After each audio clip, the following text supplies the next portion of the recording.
Aleluia. Abra sua Bíblia comigo, Evangelho de João, capítulo de número 6. Nós vamos ler, por enquanto, o versículo de número 35. Depois eu peço que você permaneça com a sua Bíblia aberta. Nós vamos ler o contexto deste versículo. Amém? Glória a Deus.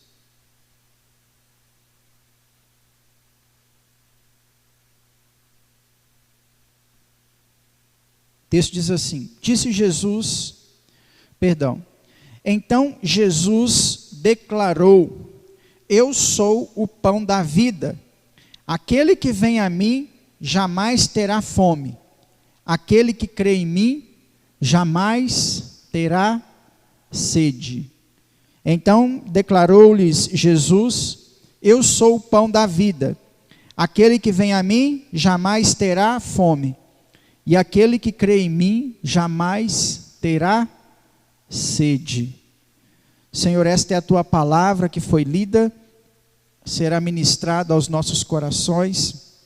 Eu oro, eu rogo ao Senhor neste momento, para que esta palavra que é santa, que é limpa, que é eficaz, que ela possa alcançar os nossos corações na sua presença e fazer em nós morada do teu Espírito Santo. Deus, que esta palavra alcance as nossas vidas nessa noite como uma semente que alcance uma boa terra, e que o seu nome seja exaltado, que o seu nome seja engrandecido aqui neste lugar, em nome de Jesus. Amém. Amém. Pode se assentar, meu irmão. Deixa o seu texto aberto. Evangelho de João, capítulo 6, a partir do versículo 22. Amém? Eu vou seguir com os irmãos aqui na leitura. Nós lemos o texto aonde Jesus se declara o pão da vida. Para que nós possamos entender que pão é esse, né? Que fome e que sede são essas que serão saciadas quando nós experimentamos do Senhor, basta ler aí os versículos anteriores, que nós vamos conseguir compreender literalmente o que o Senhor quer dizer nesse texto, que é lindo, né? Esse texto não é o único texto que Jesus declara ser alguma coisa. Ele também disse ser a porta, a videira verdadeira, o caminho, o pastor, né? São 8 coisas que Jesus se declara em João ser, né? Essa aqui é apenas uma delas. Jesus declarou ser o pão da vida. Versículo 22.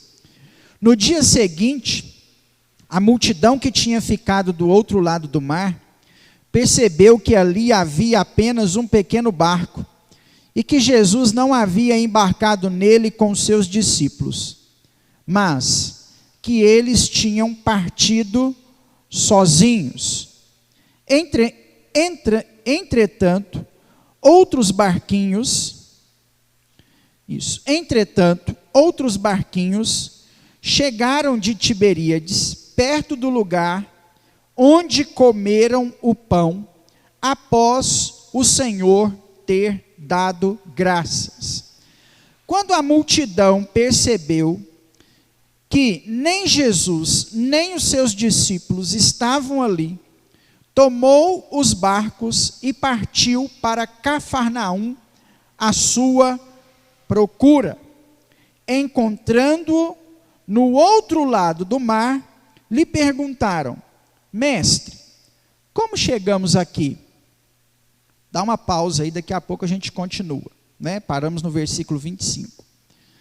Nós estamos no capítulo 6 do Evangelho de João. O capítulo 6 do Evangelho de João, ele é um capítulo muito conhecido, por causa de 2 eventos citados dentro deste capítulo. São 3 eventos, né? O terceiro, a qual Jesus é conhecido, eu vou falar para você aqui também nessa noite, né? São 3 eventos dentro do capítulo 6 do Evangelho de João que nos chama a atenção. O primeiro deles é a multiplicação de pães, né? É o texto, aonde uma multidão de 5.000 homens, sem contar mulheres e crianças, é alimentada pelo Senhor, né? O segundo evento é o fato de Jesus andar por sobre o mar. E o terceiro evento é o discurso que Jesus vai dar a partir do versículo de número 26.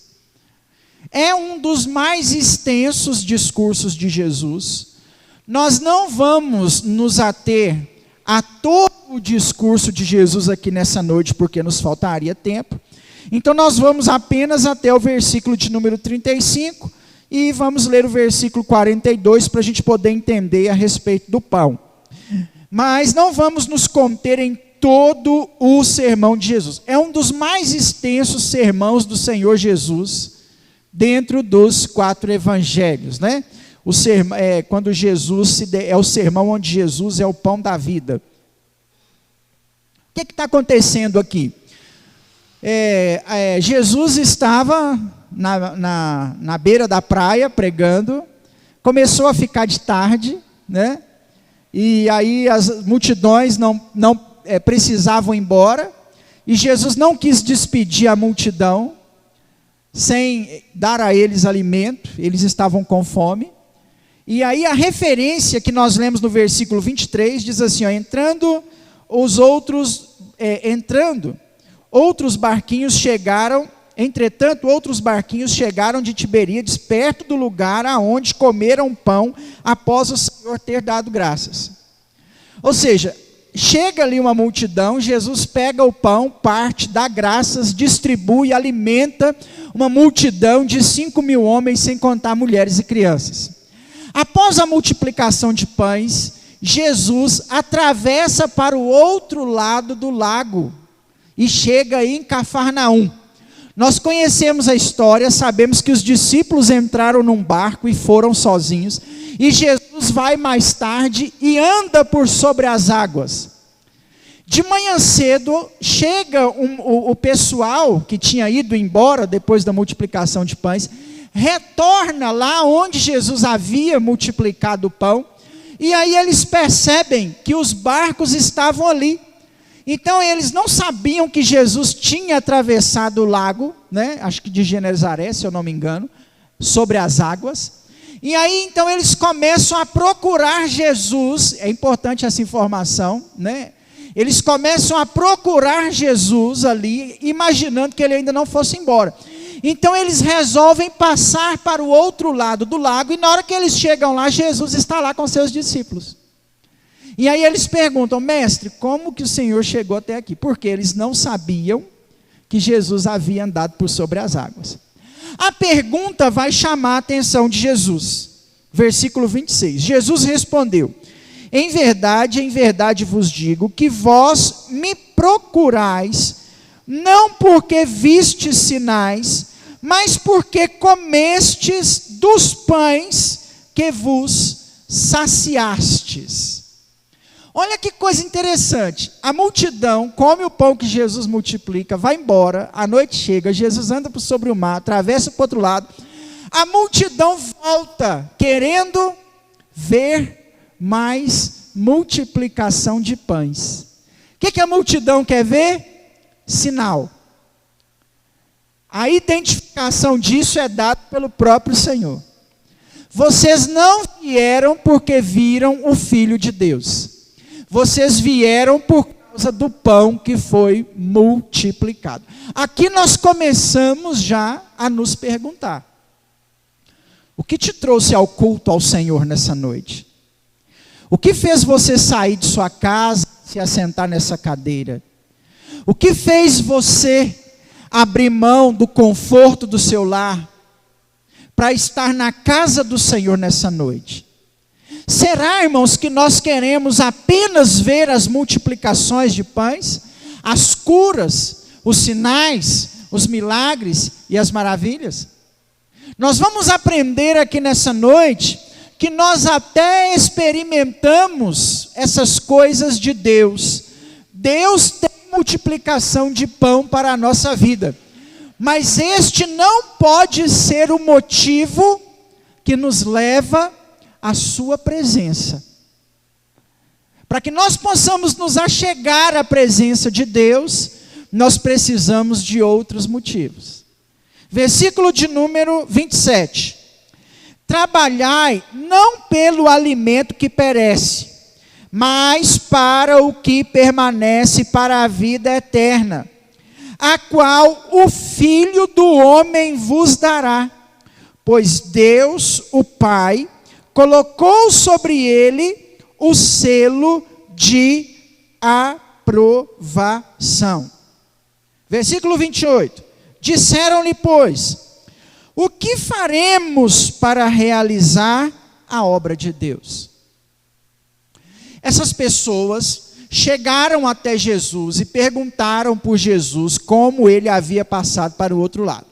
Jesus identifica o verdadeiro motivo que eles estavam ali e dá para eles um conselho: trabalhai, trabalhai, não pelo alimento que perece, mas pelo alimento que permanece para a vida eterna.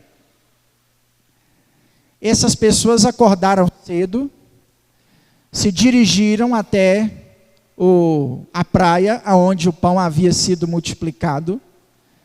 E o que eles queriam? Eles queriam experimentar de um alimento que é passageiro. Um alimento que perece. Aí Jesus fala para eles assim: vocês não podem procurar, não trabalhem por um alimento que é perecível. Trabalhem por aquilo que agrega vocês a vida eterna. Essas pessoas não estavam ali querendo saber sobre salvação. Essas pessoas não estavam ali querendo saber sobre vida eterna. Essas pessoas estavam ali querendo ver o pão sendo multiplicado pelo Senhor. Essas pessoas acordaram cedo, saíram de suas casas querendo experimentar apenas a bênção de Jesus para eles. O trabalho deles está sendo em favor daquilo que é perecível, daquilo que passa aqui nessa terra. O que tem movido você à presença do Senhor? Coisas passageiras? Uma porta que hoje abre e amanhã está fechada? Um dinheiro que hoje você tem, amanhã você não tem mais? Uma cura de uma enfermidade que hoje você venceu e que amanhã outras virão? O que tem motivado você a estar na presença do Senhor é aquilo que é perecível. O Senhor nos convida a trabalharmos por aquilo que é eterno, pelo nosso galardão celestial, pela nossa vida espiritual. Trabalhe por aquilo que vai ajuntar para você tesouros no céu. Pois o Deus, o Pai, colocou sobre ele o selo da aprovação.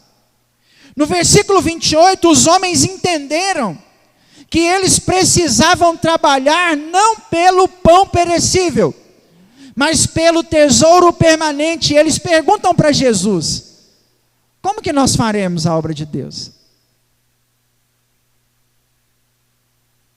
Como que nós faremos a obra de Deus? Em primeiro lugar, eles entenderam que nós trabalhamos e acumulamos tesouros não perecíveis no céu, fazendo a obra de Deus. É fato. Como que você ajunta tesouros no céu? Evangelizando alguém, edificando alguém, ajudando quem precisa, sendo um apoio sobre a vida do seu irmão, trabalhando na igreja, servindo ao Senhor com seus dons, com seus talentos, na casa e na obra de Deus. Porém, essa pergunta vem num contexto que ainda não era igreja, não era religião, era filosófico. Quando Jesus começa a pregar, irmãos, Jesus não funda uma instituição, Jesus traz um pensamento filosófico para a sua época. Jesus é um filósofo de sua época, é fato. E olhando para aquilo que era apenas filosofia ainda, pensamento, eles perguntam para Jesus: como que nós faremos a obra de Deus? Eles não estão olhando para a lei, eles estão olhando para o novo pensamento, para o evangelho, para as boas novas, que estão sendo apresentadas a cada uma deles. Porque se eles estivessem olhando para a lei, eles saberiam como fazer a obra de Deus. Versículo 29. Jesus respondeu e disse: a obra de Deus é que creiais naquele que Ele enviou. Tudo o que nós vamos fazer para Deus começa a partir do momento se nós cremos em Jesus ou não. Eu vou te dar um termômetro de cristianismo nessa noite, para você medir como que está o seu cristianismo.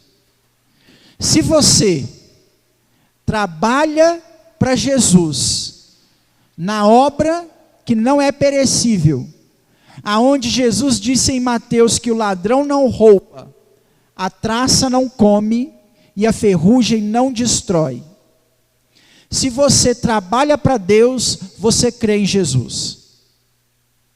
Se você não trabalha para Deus, você não crê em Jesus. A obra de Deus começa, o realizar as coisas do Senhor inicia a partir do momento que nós cremos. Abre parênteses. Trabalhar para Jesus não é só fazer aquilo que é visto, é fazer também o que não é visto. Talvez você trabalhe para Jesus como intercessor. O Senhor me deu a oportunidade de estar pastor dos irmãos, né? A gente está. Não sei se eu vou acordar amanhã cedo, não sei se o Senhor chama para outro lugar. Então a gente está pastor. Eu estou pastor dos irmãos, com muito privilégio, me sinto honrado por isso. E como pastor dos irmãos, um exemplo, eu necessito do seu apoio em oração. Então talvez você trabalhe para o Senhor intercedendo. Cadê os intercessores desta casa, desta obra, desse ministério? Cadê os intercessores do pastor? Cadê os intercessores dos projetos de discipulado, da classe de sábado com a Fernanda ou da de segunda-feira da escola de profetas? Onde estão os intercessores pelo ministério de louvor, pelos pregadores que sobem aqui em cima desse altar? Onde estão? Esse é um exemplo, porque trabalhar para Deus não quer dizer que é aquilo que é visto, muito pelo contrário. Aquilo que não é visto tem mais valor e recompensa pelo Senhor do que aquilo que é visto. Quando eu falo que se você trabalha para o Senhor é porque você crê, não quer dizer apenas ocupar um cargo ou uma função vista dentro da igreja, mas também a de pregar o evangelho, a de evangelizar, a de interceder, a de contribuir, a de fazer quando ninguém está vendo. Termômetro para você relacionar e medir o seu cristianismo. Palavras de Jesus, resposta de Jesus à pergunta dessas pessoas.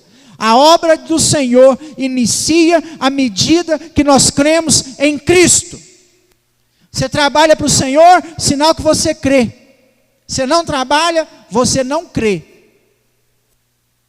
Senhor, como faremos a tua obra? A obra do Senhor inicia à medida que você crê naquele a quem Ele enviou. Versículo de número 30. Então eles disseram: que sinal fazes para que vejamos e creiamos em ti? E quais são os teus feitos? Essa fala aqui é a nossa geração. Irmãos, eu não consigo perceber uma geração tão parecida com esse versículo de número 30 quanto a nossa.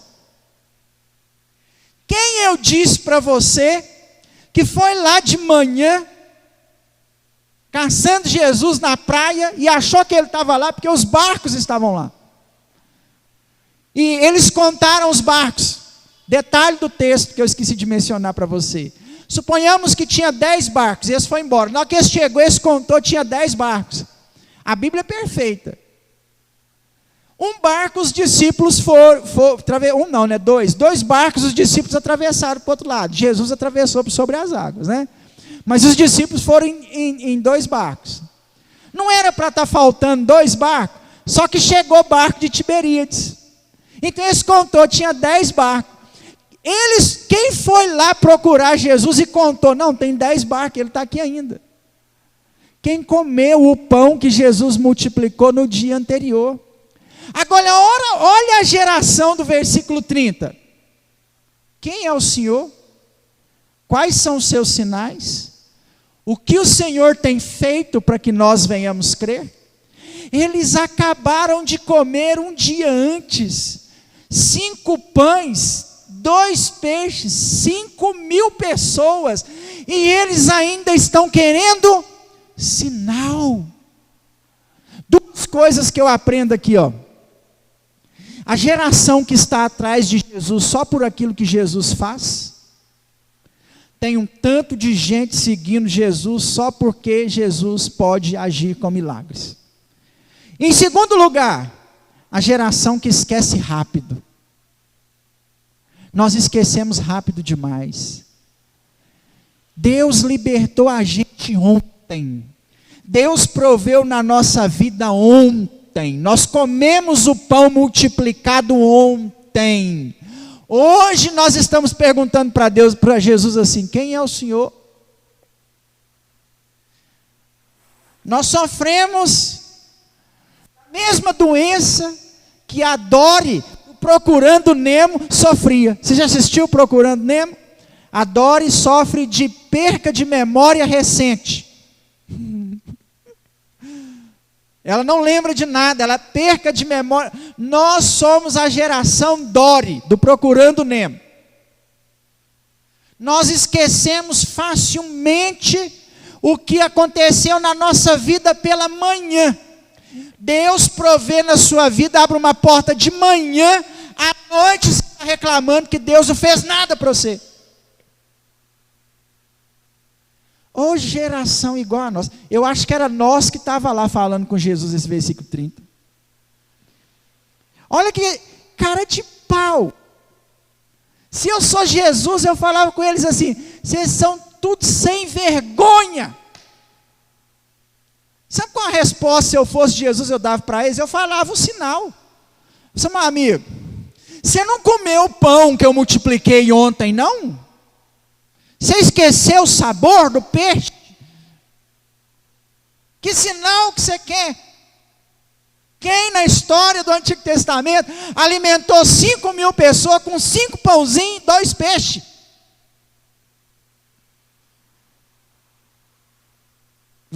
Não acabou não. Você acha que nós somos assim também, né? Quando a gente reclama de Deus, a gente ainda justifica. Não, mas o Senhor não está me abençoando, e na vida do fulano de tal o Senhor fez, e no passado o Senhor fez, aí o negócio continua, versículo 31. Nossos antepassados comeram maná do deserto, como está escrito. Ele lhes deu de comer pão do céu. O povo começa a medir Jesus com outros profetas do Antigo Testamento.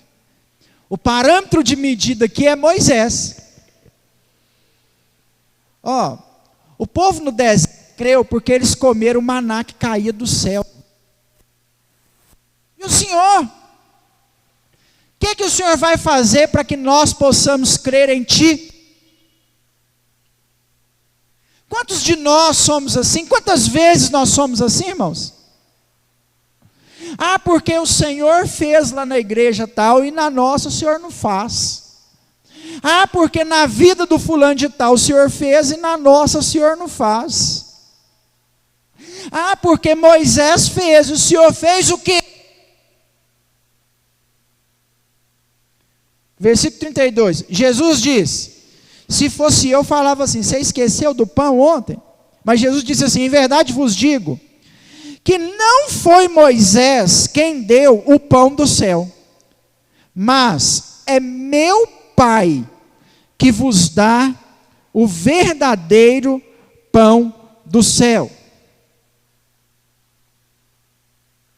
Jesus fala assim, olha, quem faz sinal não é o profeta, é Deus.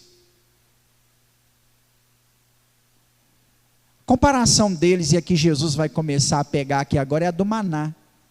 Você lembra da história do maná? O povo sai do Egito, entra no deserto. Aí eles não têm como fabricar pão por causa do deserto.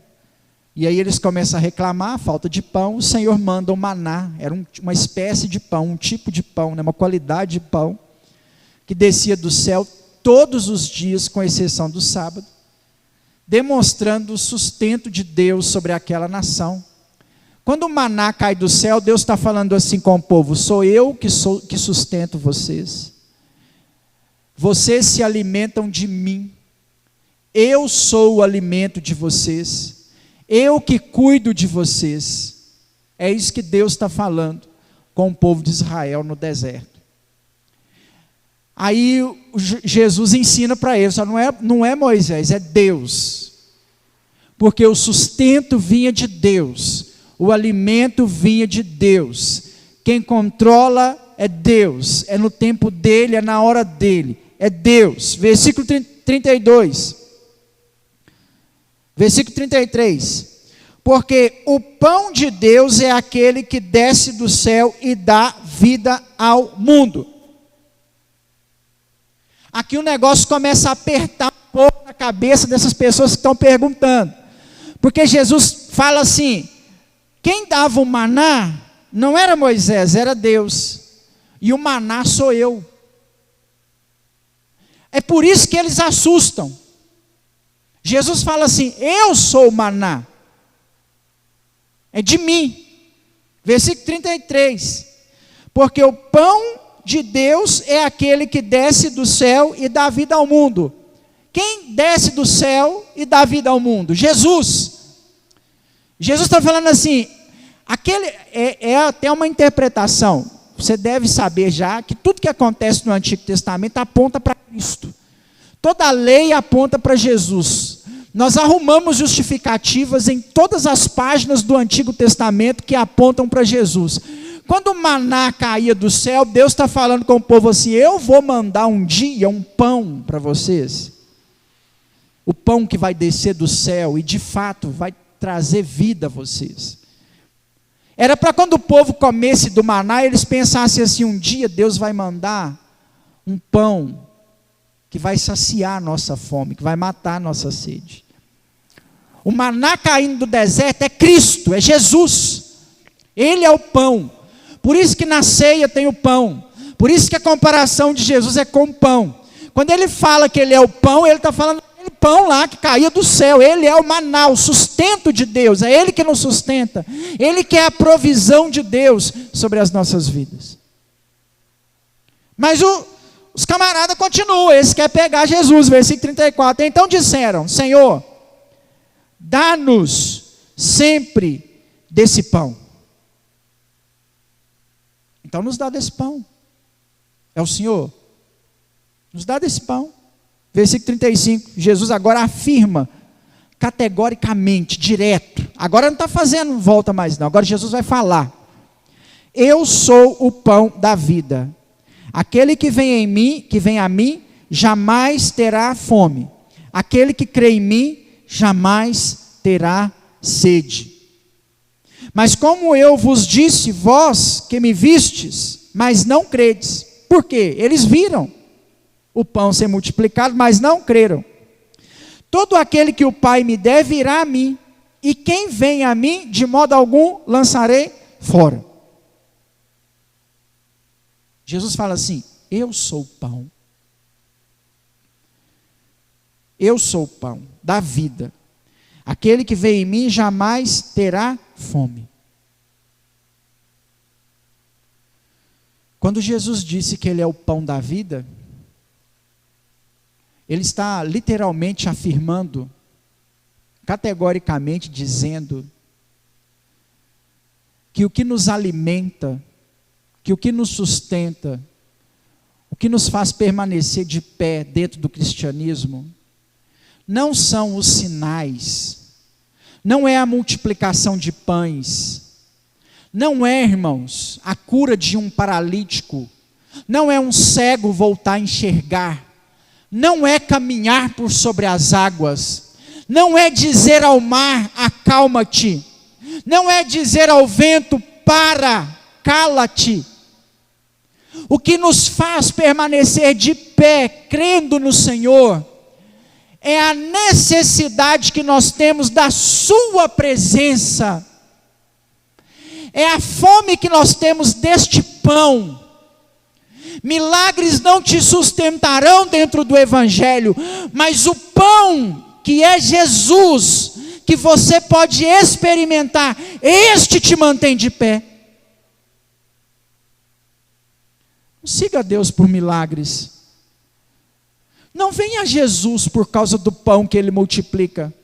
Pode ficar tranquilo que na hora que precisar multiplicar o pão, Ele vai multiplicar e vai prover. Mas nesse não é o motivo. Nós precisamos ter fome de Jesus, não dos seus milagres. Nós precisamos ter sede da presença de Jesus, não daquilo que Ele pode fazer. O negócio é tão profundo. Nós precisaríamos de uma outra mensagem para entender, por exemplo. Na hora que Jesus fala assim, eu sou, causa espanto no coração das pessoas que estão perguntando. O versículo de número 42 diz assim, 41. Os judeus, pois, murmuravam contra ele, porque dissera que ele mesmo era o pão que desceu do céu. E diziam, este não é o Jesus, filho de José, cujo pai e mãe conhecemos? Como agora diz, desci do céu? Olha o versículo 44. Ninguém pode vir a mim, se o Pai que me enviou não o trouxer, e eu o ressuscitarei no último dia. Por que a fala causa esse espanto? No original do texto, quando Jesus fala, eu sou o pão, ele usa o tetragrama YHWH, que é mais ou menos o que nós entendemos de Yahvé, que é a mesma expressão que aparece lá em Êxodo 3,14, quando Moisés pergunta para Deus assim, qual o seu nome? Quem é o Senhor? O que eu vou falar para o povo que o Senhor é? Aí Deus fala assim, vai lá e diga ao povo que eu sou, me enviou a vós outros. YHWH, eu sou. O que causa espanto aqui no coração dessas pessoas, é porque no literal do texto, quando Jesus fala assim, eu sou, ele usa a expressão que foi utilizada lá em Êxodo 3,14. Ele está falando, para quem está escutando ele assim, eu sou Yahvé, eu sou Deus, que sustentou vocês naquele deserto, que enviava o maná que caiu do céu, para abençoar a vida de vocês. As pessoas assustam, porque ele está dizendo assim, eu sou, quem que é ele, para dizer que ele é o filho do José, não é o filho da Maria, nós não conhecemos os seus avós, como que agora ele fala que ele é Deus? Ele é, irmãos, ele é o pão da vida. Essa interpretação que eu citei para você aqui, é inclusive usada dentro da teologia, para provar que Jesus é Deus. Não apenas nesse texto, é muito lindo, todos os eu sou de Jesus, os 8 eu sou de Jesus que aparecem no Evangelho de João, ele usa a expressão YHWH, ele usa a expressão Yahvé, eu sou. Assusta os judeus não é o pão da vida, assusta os judeus não é a porta, assusta os judeus não é o pastor, assusta os judeus é o eu sou. Ele é. A nossa fome, a nossa sede, o nosso anseio, o desejo do nosso coração tem que ser por Ele. O capítulo de número 6, dentro desse discurso, Jesus agora vai falar de aliança, de compromisso que as pessoas têm que ter com Ele. Quer ter uma vida vitoriosa? Tenha fome, tenha sede, não daquilo que Deus pode fazer por você, mas por aquilo que Ele é. Olha para mim. Se você tiver fome e sede do Senhor, nunca mais você vai precisar de mais nada. Porque o eu sou nos completa. Ele é tudo que nós precisamos. Ele é a motivação do nosso sorriso na hora do desemprego. Ele mantém o nosso coração alegre, mesmo sem dinheiro. Ele mantém a nossa fé viva, mesmo quando as portas estão fechadas. Porque Ele é o pão que nos alimenta. Não seja mais um crente dessa geração. Não seja mais um crente dentro dessa geração, que serve a Deus apenas quando o Senhor abençoa de alguma forma. Não. O Senhor quer te chamar para algo diferente, para ter fome e sede da presença dEle. E se Ele fizer, vai ser Deus. E se Ele não fizer, Ele vai continuar sendo Deus. O Senhor é a nossa completude. Quando nós temos Ele, nós não precisamos de mais nada. Essa é a vitória. Essa é a nossa vitória nessa quinta-feira. Ter fome e sede do nosso Deus. Porque quanto mais do nosso Deus nós tivermos, menos nós vamos precisar das coisas aqui desta terra. Quanto mais Deus nós tivermos, menos dependentes de dinheiro nós seremos. Quanto mais Deus nós tivermos, mesmo que nós venhamos perder uma perna, um braço, um olho, como citou Jesus, ainda vai valer a pena, porque o nosso anseio é o céu. Nós não precisamos, irmãos, de um sinal divino, de que Ele está conosco, não. Nós precisamos é mais da sua presença. Nós precisamos é mais da sua glória. Nós precisamos é mais da sua visitação. Nós não precisamos de uma cura aqui dentro dessa igreja. Se Ele quiser fazer, será muito bem-vindo, é claro. Nós não precisamos de azeite na panela, de farinha na botija, de paralítico andando. Nós precisamos é mais de Deus. É mais do Senhor. Queira mais de Deus na sua vida, e aí a sua vida será completa, e Ele vai te abençoar, e você vai se sentir abençoado, porque você tem Deus no seu coração. Aleluia, glória a Deus. Aplauda Ele por isso. Aleluia, glória a Deus. Se coloque de pé, vamos orar.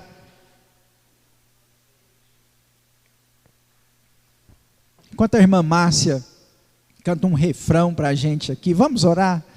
Eu convido você a fechar os seus olhos e a querer mais de Deus. Queira mais do Senhor, tenha fome do Senhor, não dos seus milagres. Jesus está falando para esse povo assim: olha, eu sou o pão da vida, quem crê em mim nunca mais terá fome, nunca mais terá sede. Por quê? A fome e a sede daquelas pessoas, indo à praia logo pela manhã, não era da presença de Deus, era do pão, era do peixe, era de ter um alimento perecível.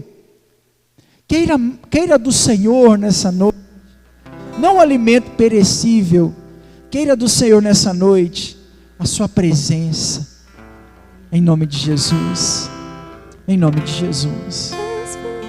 Aleluia. Ore ao Senhor, não precisa esperar eu orar não, feche seus olhos, ore a Deus em nome de Jesus.